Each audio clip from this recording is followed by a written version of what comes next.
दोस्तों, आज की इस कहानी के ज़रिए मैं आपको पॉजिटिव एनर्जी की ओर ले जाने का प्रयास करूँगा, क्योंकि ये जो कहानी आज की है ये काफ़ी एनर्जी आपको प्रदान करेगी अगर आप पूरी तरह से नेगेटिव हो चुके हो और जीवन में निराशा आपके भर चुकी है। बट अगर आप इस कहानी में बने रहते हो तो आपको ज़रूर आशा की किरण नज़र आएगी। तो मैं दोस्तों कहानी शुरू करता हूँ। उससे पहले मैं बता दूँ कि दोस्तों, अगर आप हमारे चैनल को सब्सक्राइब नहीं किया है तो ज़रूर करो सब्सक्राइब। इस चैनल पे आपको ऐसे ही अच्छी-अच्छी कंटेंट मिलेगी जो आपको जीवन में आगे बढ़ने के लिए प्रेरित करेगी। और आपको यदि कुछ सीखना है तो आप हमारे चैनल को ज़रूर करो सब्सक्राइब ऐसे ही कंटेंट के लिए। तो दोस्तों आइए शुरू करते हैं कहानी। दोस्तों, बात बहुत पुरानी है। एक बाज की फैमिली हुआ करती थी। उस बाज के 3 बच्चे थे। 2 बच्चे तो काफ़ी ऊँचाई पे उड़ते थे, बट तीसरा जो था वो एक ही पेड़ के ऊपर बैठा हुआ रहता था। तो दोस्तों, काफ़ी परेशानी होती थी ऐसा देख के उसके पिता को कि भाई ये बाज है, ये बादलों के ऊपर उड़ने वाला प्राणी है और ये बस एक छोटी-सी पेड़ पे बैठा हुआ रहता है। इसी चिंता में वो डूबा रहता था और अपने छोटे बाज को वो हमेशा डाँटता भी था कि भाई तुम ऊँचाई पे उड़ जाके यहाँ पे क्यों बैठे हुए रहते हो? पर वो नहीं उड़ता था, वो बोलता था नहीं, मुझे यहीं पे अच्छा लगता है। आखिरकार बाज ने एक शर्त रखी कि जो भी हमारे इस छोटे बाज को ऊंचाइयों में उड़ने के लिए प्रेरित कर देगा, उसे मैं बहुत सारा इनाम दूंगा।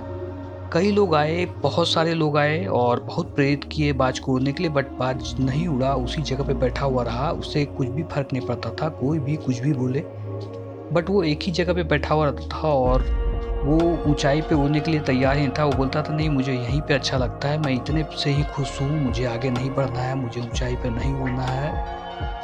ये देख के बाज काफ़ी परेशान हुआ करता था, पर उसकी एक न चलती थी। आखिरकार एक दिन एक बाबा उसके घर पे आए भिक्षा के लिए और बाबा ने बोला कि मुझे कुछ दो, मैं काफ़ी भूखा हूँ। तो बाज ने उसे कुछ खाना दिया और अपनी परेशानियों को भी सामने उनके रखा। बोला कि बाबा ऐसे-ऐसे बात है, हमारा जो छोटा बाज है वो ऊँचाई पे उड़ता ही नहीं है, इसका कुछ अगर आपके पास समाधान हो तो आप हमें दो। तो बाबा ने कहा कि ठीक है, मुझे उस पेड़ के पास ले चलो।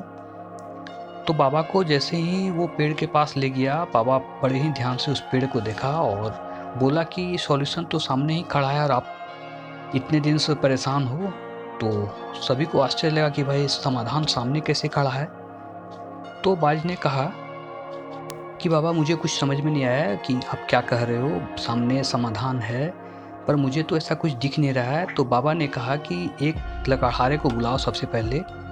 तो बाज ने आनन-फानन में लकड़हारे को बुलाया। बोला बाज के भाई, इस बाज को अभी हटने के लिए कहो। तो उसके पिता ने छोटे बाज को बोला कि ठीक है, तुम यहाँ से हट जाओ, अपने घर पे जाओ अभी।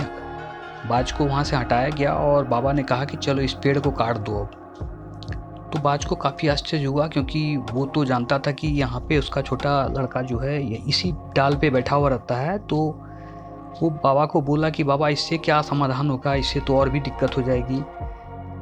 मगर बाबा नहीं माने, बोले कि इस पेड़ की टहनी को नहीं, पूरा पेड़ ही काटना है, पूरे पेड़ को काट के हटा दो। और आखिरकार वो लकड़हारे ने पेड़ को काट दिया और पेड़ को काटने के बाद फिर उस बाज को बुलाया गया। तो जैसे ही छोटा बाज वहाँ आया, वो काफ़ी उदास हो गया, रोने-धोने लगा कि भाई मेरा इस पेड़ को क्यों काट दिया, मैं तो इसी पे बैठता था, अब मैं क्या करूँगा, हमारा कोई आशियाना भी नहीं है, मुझे कहीं बैठने के लिए जगह नहीं है।